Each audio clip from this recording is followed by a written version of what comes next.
Hi everyone, welcome to Living Hope Online. Thank you so much for watching this broadcast today. An extra special welcome to you if it's your first time tuning in today.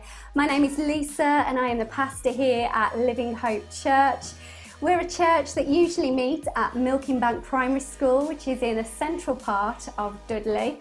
But for now, during this pandemic, during these times of lockdown, we are meeting online. So you can check out our YouTube channel, you can check out Facebook, Instagram, or even join one of our Zoom calls as well. We'd love to connect more with you.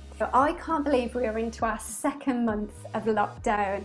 I don't know about you, but I miss people's faces. So this week, I sent out a message and I asked you to send in your videos of you telling us what will be the first thing that you will do after lockdown.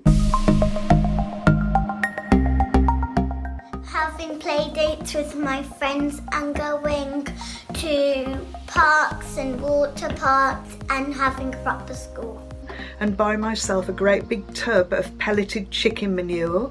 I'm going to buy myself a dozen bags of soil improver, and I'm going to buy myself some new plants. I'm driving to work nice and early, working in my own office, in my own space. I can't wait to literally hug everyone that I love and care about and receive hugs back from them. So if that's you, watch out, because I'm coming for you. I miss busy life and miss church. And the chance to use my National Trust membership in my retirement. I miss going to school, meeting my friends and doing the amazing subjects that I like. First thing I want to do when I get out of lockdown is go to Nanny's on a Sunday and go to church.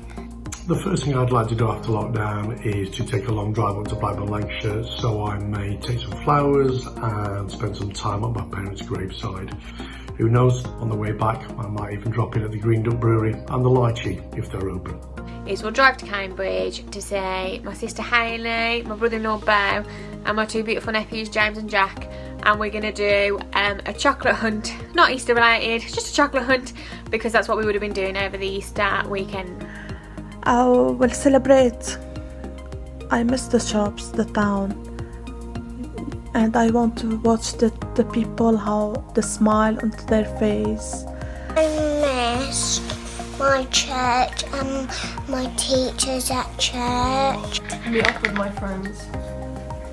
For me, it's got to be getting all of these haircuts and going on a lovely long bike ride with my family in the countryside somewhere. Go to my allotment and plant out a few hundred plants that have grown in the back garden, and make arrangements for a long overdue get together with my brothers and sisters. Seeing family and friends and getting back to church, which I'm really looking forward to. I would go to my friends and tell them how their life was going in quarantine. I can't wait to give my nieces a big cuddle, and I definitely can't wait to get a haircut. Getting back out on the football pitch. And meeting my friends and going to church too and taking walks. And then a trip to Maryhill with my sister, and then of course a sit-down meal with my family. We are looking forward to spending time with Nan and Grandad after the lockdown. Georgia. You miss Georgia? Yes. From nursery? Yes. I miss school and going out to places with my family. I also miss going to church. Okay, so for me, one thing I've missed in lockdown is Connect groups and actually meeting with our Connect group. And one place I am going to go once this is all over is I'm going to go for a nice sit-down Indian meal, get the poppadoms, the starter, the main course, and of course chips. I can't wait to have some McDonald's in my belly.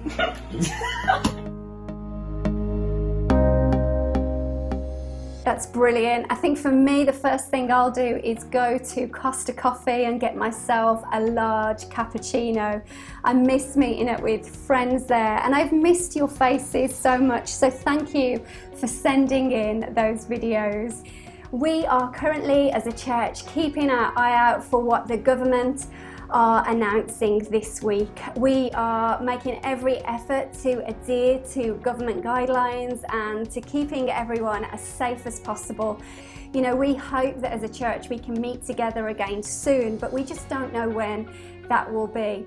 In the absence of being able to meet together, some people have asked the question, how can I give to Living Hope? The details are going to come up on screen now of how you can give via bank transfer to Living Hope. I just want to say a massive thank you to those of you who still give faithfully monthly with your standing orders, and those of you who have already given via bank transfer. We really do appreciate that, especially at this time. You know, we are making a big difference in our community. This pandemic has given us an opportunity to be the church on the ground in our communities in new ways that we would not have thought possible before. We are able as a church to make a difference in community like never before. When I think back to just this week, I think of Thursday when 71 people were fed through our local distribution point in just 2 hours by just a few volunteers. You know, that kind of support for people at this time is making a massive difference. And also during the week we've been able to deliver arts and crafts materials to parents who are trying to occupy their children, and to our Little Stars parents we've dropped on their doorsteps some little packages for them this week, and also to our local Women's Refuge as well. The staff at the Women's Refuge, they said this: it's a real struggle for mums in our refuge to keep their kids occupied and active during lockdown. Thank you so much to Living Hope Church. Such generous local support is wonderful. And also week to week we continue to collect groceries for the elderly and for those with underlying health conditions. I want to say a massive thank you to those who go out weekly and get this shopping in. You know, for me the absolute highlight of my week was collecting shopping for an elderly man who lives locally to me. And to drop that off at his doorstep and to see the smile on his face, I have to say that was my absolute highlight this week. Before we move on into a song which you can use for worship this morning, I'd just like to pray for us. Lord God, I just want to thank you for every person who's watching this broadcast, but every person in our church as well. And God, I just want to thank you that you are with us and you meet with us where we're at today. And God, you meet with us when we can't meet with each other, and when we struggle with not seeing family and friends, and when we struggle with being distant from each other. God, I thank you that you draw close to us and that you supply us with all that we need. Father, I want to thank you for the peace that you give. God, I want to thank you for your joy that can fill us at this time. Even when we are struggling, God, you strengthen us with your joy. And Father, I want to pray a blessing over every household today. And God, I pray that you would speak to us through the song and through the words that are spoken in this broadcast. Would you speak to each of us today, and would you change us? So be with us today, Lord, in all that we do. Amen.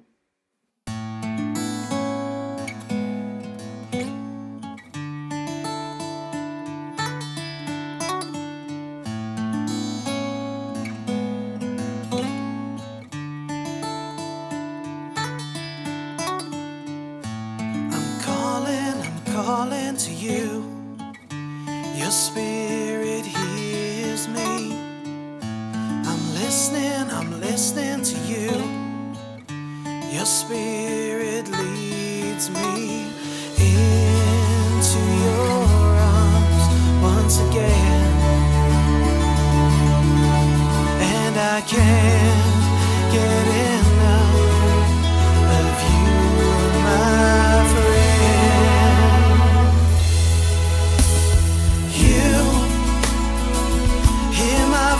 In the silence,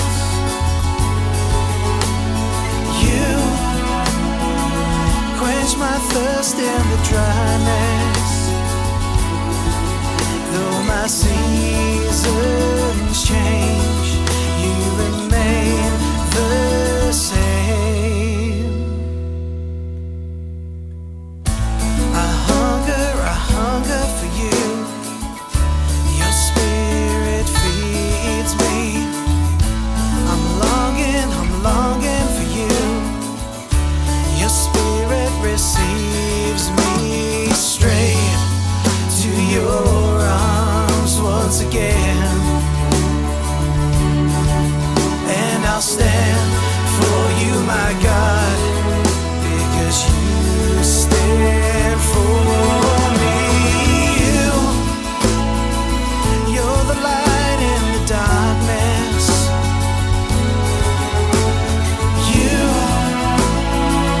You're my hope in the distress. Though my seasons change, you remain the same. Oh, you're my eyes in the blindness. Yeah, you're my ears when I feel dead. Though my seasons change, you remain the same. I'm waiting on you, for you to lead me. I'm praying to you. Your spirit reveals to me all you've done, and now I see. And no fear can hold me back, because you are with me. You care for me when I'm helpless, and you're the line of my defense.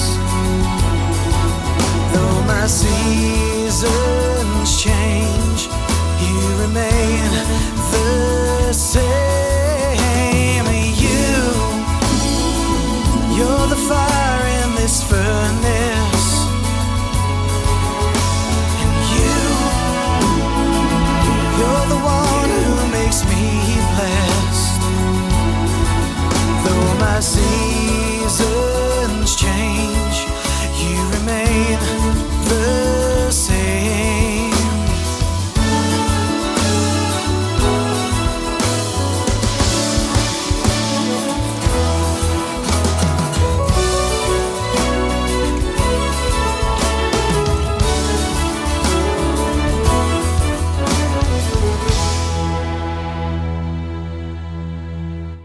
You hear my voice in the silence. You quench my thirst in the dryness. Though my seasons change, you remain the same. Hi everyone, hope you're all safe and well.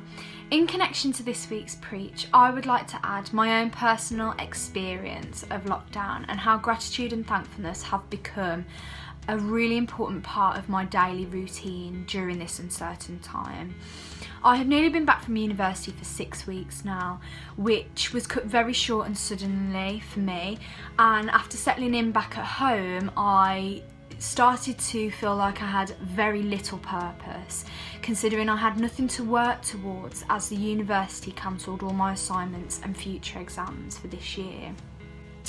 This had a negative effect on how I was approaching every day, how I was feeling about what I was doing during this time of lockdown, and this began to really put me in a place of uncertainty myself. However, my eyes have been opened, and after daily reflection on the situation that myself and my family are in, I have learnt to invite every day with thankfulness and be really grateful for the fact that my family are safe and well, and that we are actually using this time to spend quality time together that we wouldn't usually be able to have. Colossians 3 verse 15 states, "Let the peace of Christ rule in your hearts, since as members of one body you were called to peace, and be thankful." I just want to encourage everyone that the feelings of negativity are only temporary, and a lot of the time they don't feel temporary, they feel like they will never leave. However, when taking a step back and reflecting on the situation that we are in, but what we personally are experiencing, there is so much more to be thankful for. There are so many blessings that we have been given before this uncertain time, and what we will be provided with after this is all over.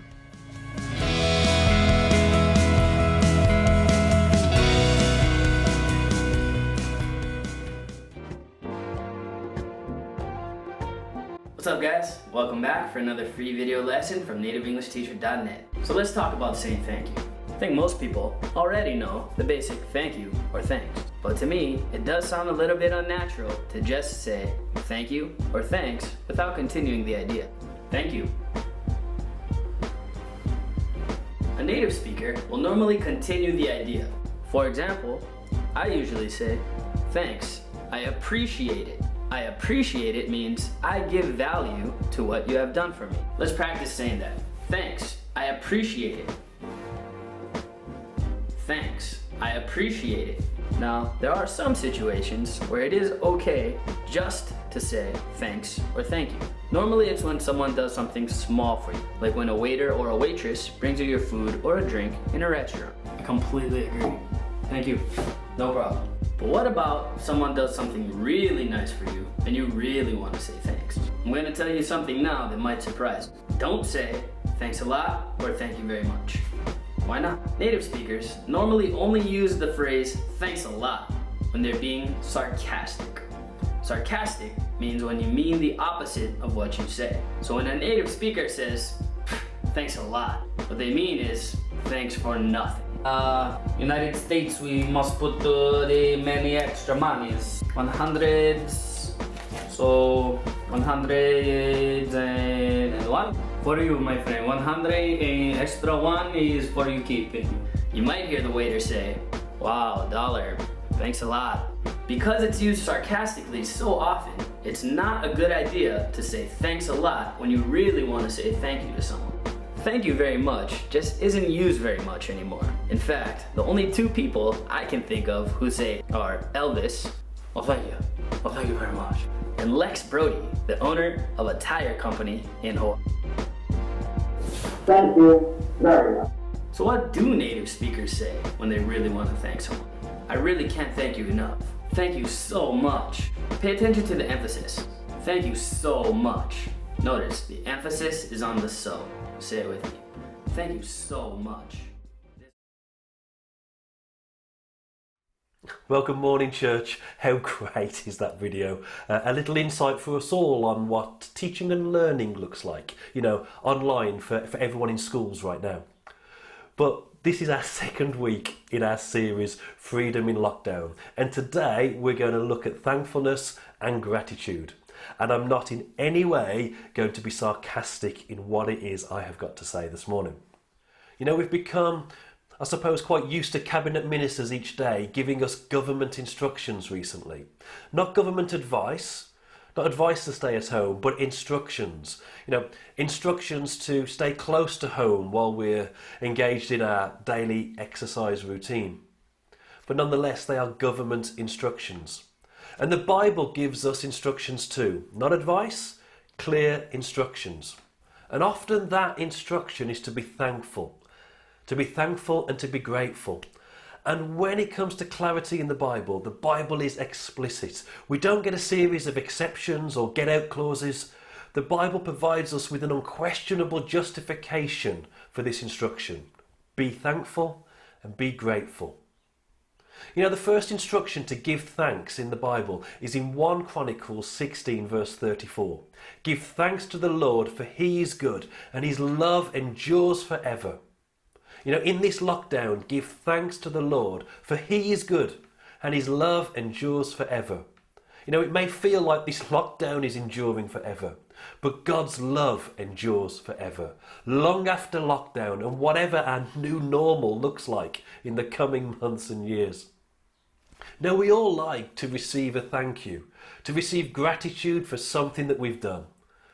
But the virtues of thankfulness and gratitude are more transformative for the person giving the thanks, giving the gratitude, than it is for the person receiving it. So get this, it doesn't matter how much we try to manipulate God. We can't manipulate him into loving us anymore, because his love is good and his love endures forever already. So we're thankful and we are grateful. Now, in times of crisis, you know, battles on the front line, people who have served in active service, they follow orders. They know how to follow instructions. And we've heard a lot recently, you know, references to war and fighting a battle. And of course, Captain Tom, you know, he's won our hearts. He's won the hearts of a nation. And it's only right that this week we remember the 75th anniversary of VE Day. A shared moment of celebration, thankfulness, gratitude and hope for a future. It is this week that 75 years ago the guns fell silent and it was the end of the Second World War in Europe. Years of carnage and destruction that come to an end, and millions of people took to the streets. They celebrated peace. They expressed their gratitude to those who had sacrificed their lives. And they danced on the streets to hope again for the future. You see, thankfulness and gratitude, they're contagious. Thankfulness and gratitude, they overflow. Thankfulness and gratitude are transformative. They not only transform our own mindset, but they transform the outlook of our household, our families and our communities. But I can hear you saying this morning, Dan, VE Day was all about celebrating freedom at the end of the war in Europe.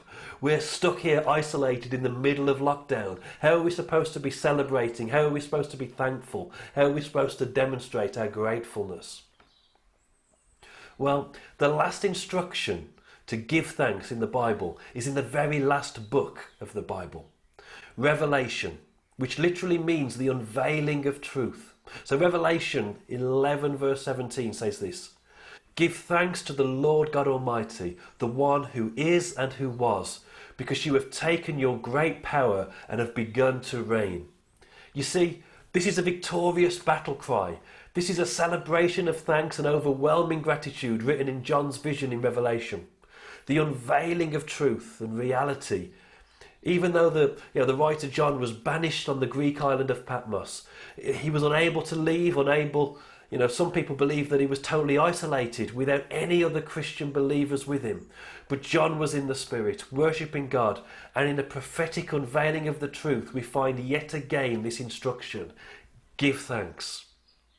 So in this lockdown, we can be thankful and grateful because of God's love. You see, it endures, and because he is good, and because he reigns.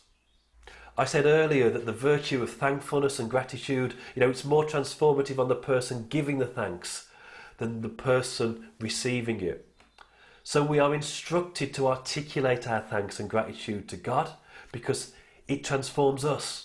It transforms our attitudes, our mental, emotional and physical health and well-being. Why? Well, because we live in the truth of God's love. We live in the truth of God's faithfulness. And with that comes confidence and hope. Now, being thankful and grateful, it doesn't just happen.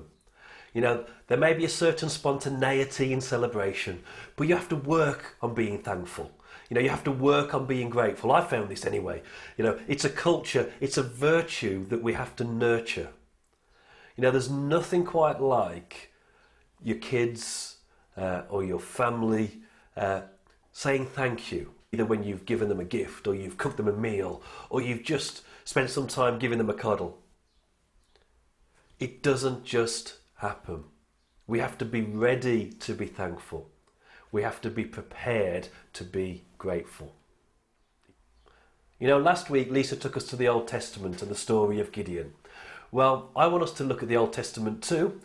Probably the most famous of all stories in the Old Testament, perhaps. Exodus 14 and 15, the parting and the crossing of the Red Sea. You see, the Israelites have been freed from slavery, freed from the reach of Egyptian slave masters. And Moses led the Israelites to cross the Red Sea. You know, many commentators expect this probably would have been at the time more than 4 million people in the Israelite nation. But I want to tell you about Miriam, Moses' older sister. You know, she's a Bible legend, undoubtedly a right fiery character. You know, she was not afraid to speak her mind, and she got a kind of confidence in hearing from God and saying it just as it was. Now, perhaps in another message at another time, I'll explore Miriam's jealousy and her thirst for power, you know, how it led to her temporary exile as she challenged and undermined her brother Moses, and then perhaps her healing from leprosy and her restoration into the family. There's lots to talk about. But today, I want to look at Miriam, who led a nation in thankfulness and gratitude to God. Miriam was about 95 years old when she led the Israelites in song on the crossing of the Red Sea. You see, she was the music director, the worship leader, the choir master of the world's oldest girl band. Look, watch this. Exodus 15:19. When Pharaoh's horses, chariots and horsemen went into the sea, the Lord brought the waters of the sea back over them. But the Israelites walked through the sea on dry ground. Then Miriam took the tambourine in her hand, and all the women followed her. With tambourines and dancing, Miriam sang to them, "Sing to the Lord, for he is exalted." Now we're going to come back to this verse. Hold that thought of Miriam leading this girl band, of orchestrating a nation in their thanks and praise.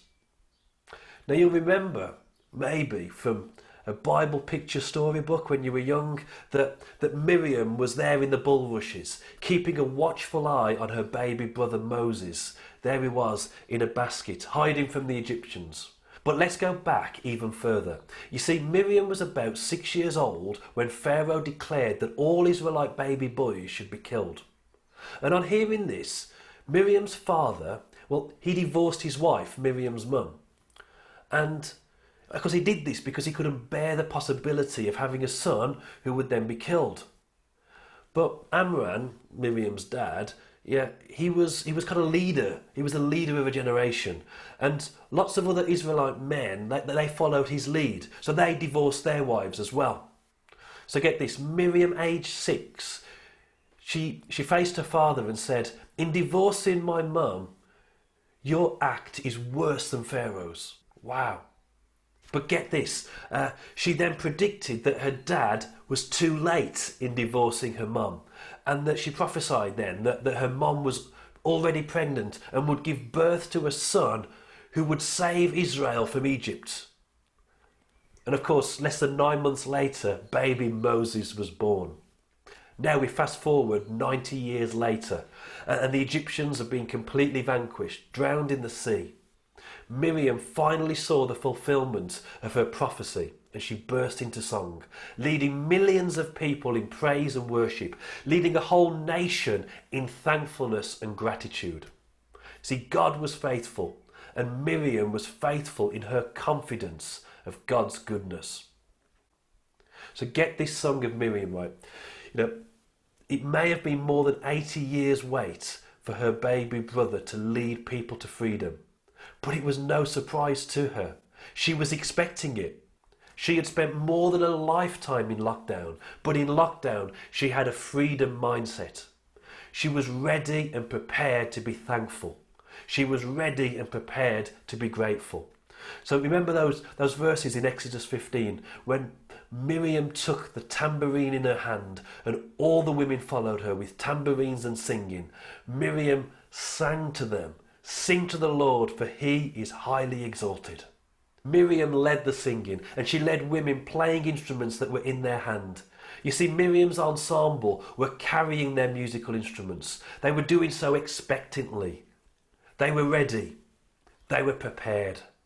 And they fully expected God to work miracles. And therefore they were ready to lead the people in thankfulness. They were ready to lead people in gratitude and praise. They were ready. They were prepared. And their freedom mindset was already enabling their thankfulness and gratitude to be contagious. You see, Miriam and her girl band, they demonstrate to us what it is to be obedient to God's instruction, to be thankful, to be grateful, and in doing so experience a transformational freedom right now in this lockdown. God's instruction for us is to give thanks, and it's needed so much now, just as much if not more than it was thousands of years ago. So I pray this morning that we may all be ready, that we may be prepared to give thanks, that we might demonstrate gratitude this week, and that we might find freedom in lockdown. As Amber referenced earlier today, may we find the peace of God would rule in our hearts in this time. I pray that we would each thank God for the people in our lives, that we would thank God in the midst of the trials and oppression. We would thank God especially for his salvation in Jesus, and that we would thank God for his continued presence and power in our lives these days. Amen.